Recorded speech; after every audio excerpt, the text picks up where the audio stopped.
안녕하세요. 마음의 평안을 찾아 길을 걸어가는 모든 분들께 인사를 전합니다. 당신은 어느 순간 거센 폭풍 한가운데 서 있는 듯한 느낌을 받아본 적이 있나요? 비바람이나 천둥 번개가 아닌 말의 폭풍 속에 서 있는 느낌 말입니다. 끝없는 평가와 판단, 사실이 아닌 헛소문, 날카로운 시선들, 그리고 사람들의 입에서 가볍게 뱉어지는 악의적인 말들. 우리는 그것을 단 두 글자로 압축해 부르곤 합니다. 바로 시비라고. 오늘날 우리는 말이 그 어느 때보다 가벼운 시대에 살고 있습니다. 하지만 그 말 한마디가 남에게 남기는 상처는 어쩌면 삶 전체를 흔들 만큼 무겁고 깊을 때가 있습니다. 누군가 무심코 던진 말 하나가 다른 누군가의 마음을 베어버리는 칼날이 되기도 하지요. 그래서 우리는 자주 스스로에게 묻게 됩니다. 왜 그들은 나를 오해할까? 왜 잘 살아가려 해도 미움을 받을까? 도대체 어떻게 해야 이 억울함을 설명할 수 있을까? 하지만 사랑하는 여러분, 만약 인생이 한 폭의 큰 그림이라면 시비란 남들이 억지로 당신의 캔버스에 흩뿌리고 가는 잿빛 얼룩과도 같습니다. 중요한 질문은 그것을 피할 수 있느냐가 아니라 그 얼룩을 어떻게 다루며 살아가느냐입니다. 그 얼룩을 새로운 작품의 한 부분으로 바꿀 수도 있고, 혹은 연고집 위의 물방울처럼 조용히 흘려보낼 수도 있습니다. 오늘 영상에서 우리는 누군가의 악의적인 말에 반박하는 법이나 이기는 법을 이야기하지 않을 것입니다. 그보다 더 깊은 곳으로 내려가 보려 합니다. 우리는 풀잎보다 더 높이 서는 법. 그래서 시비의 바람이 우리 발밑에서 스쳐 지나가는 소리로만 남게 하고 결코 우리의 마음을 흔들지 못하게 하는 법을 함께 배워보려 합니다. 무언가를 대응하기 전에 우리는 먼저 시비의 본질이 무엇인지 이해해야 합니다. 고대 철학에서는 이렇게 말합니다. 타인이 당신에 대해 말하는 것은 결국 그들 자신을 드러내는 말일 뿐이다. 누군가가 당신을 헐뜯고 꾸며내고 판단하는데 시간을 쏟는다면 그 사실은 오히려 그들 내면의 고통을 보여줍니다. 그들의 마음속에는 질투, 두려움, 열등감이 얽혀 있습니다. 그들은 스스로를 높이기 위해 당신을 낮출 필요가 있는 것입니다. 당신의 그림을 더럽혀야만 자기 그림의 얼룩이 덜 보이는 것처럼 느껴지는 것이죠. 생각해보세요. 한 사람이 행복하고 충만하며 자신의 마음의 정원을 가꾸느라 바쁘다면 과연 남의 정원에 돌을 던질 시간이 있을까요? 결코 없습니다. 상처가 아물지 않은 사람, 마음이 아픈 사람만이 그 아픔을 다른 사람에게 퍼뜨리려 합니다. 심리학에서는 이것을 투사라고 부릅니다. 그들은 자신 안의 그림자를 당신 위에 비추는 것입니다. 당신을 향해 탐욕스럽다고 말할 때 정작 탐욕과 인색함에 시달리는 사람은 그들일 수 있습니다.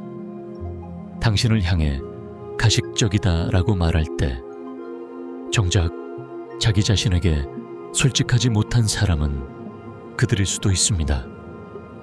이 사실을 이해하면 우리는 분노 대신 연민을 일으킬 수 있습니다. 맞습니다. 바로 연민입니다. 당신을 헐뜯는 사람을 병든 사람 보듯 바라보는 것입니다. 그들은 질투라는 바이러스에 감염되어 고통받고 있습니다.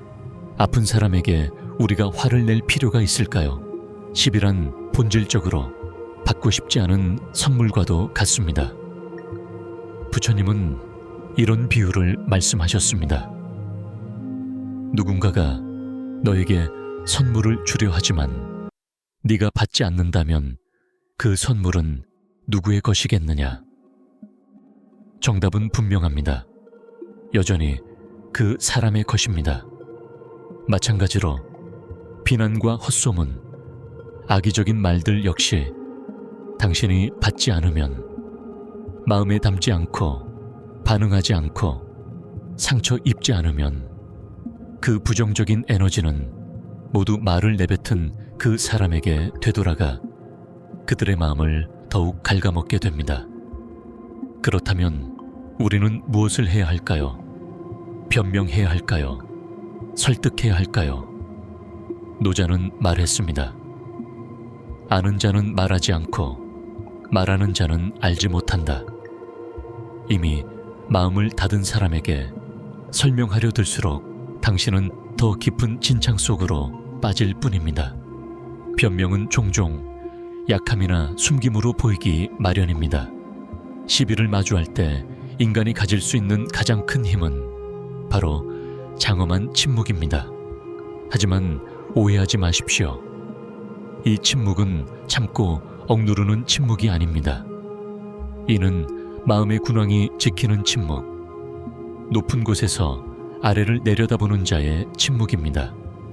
길을 걷다 개가 당신을 향해 짖는다고 합시다. 당신은 개에게 짖어 되받아칠 건가요? 땅바닥에 누워 서로 물어뜯으며 누가 옳은지 증명하려 할 건가요? 아니죠. 당신은 그냥 걸어가면 됩니다. 개는 짖는 것이 일이고 당신은 앞으로 나아가는 것이 일입니다. 시비를 대할 때는 관찰자의 마음을 연습하십시오. 나라는 감정을 그 상황에서 분리해 보세요. 남의 험담을 마음 하늘을 스쳐 지나가는 검은 구름처럼 바라보는 것입니다. 구름은 오고 구름은 갑니다. 그러나 하늘, 즉 당신의 본래 마음은 늘 푸르고 한없이 넓습니다.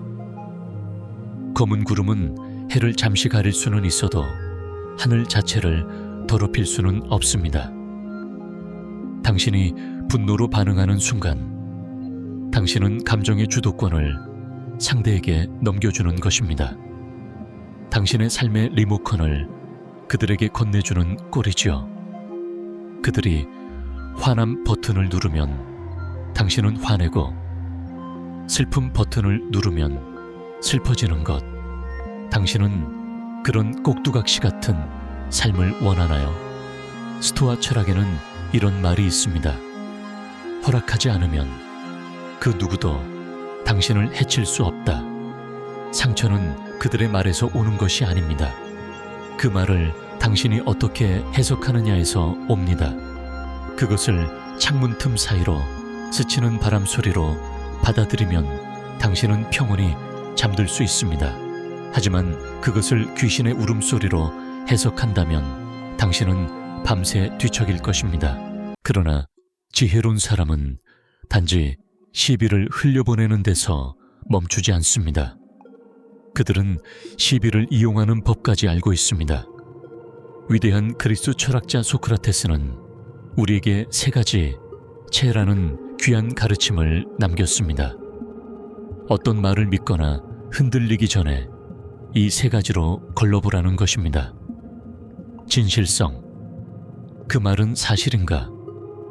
선함, 그 말은 선의에서 나온 것인가? 유익함, 그 말은 나에게 도움이 되는가? 만약 누군가의 험담이 사실이 아니라면, 첫 번째 체에 걸린다면 그것은 처음부터 실체가 없는 것이라 미소 지으면 됩니다. 진실은 태양과 같아서 구름이 아무리 가려도 결국 드러나게 마련입니다. 시간은 언제나 가장 공정한 재판관입니다.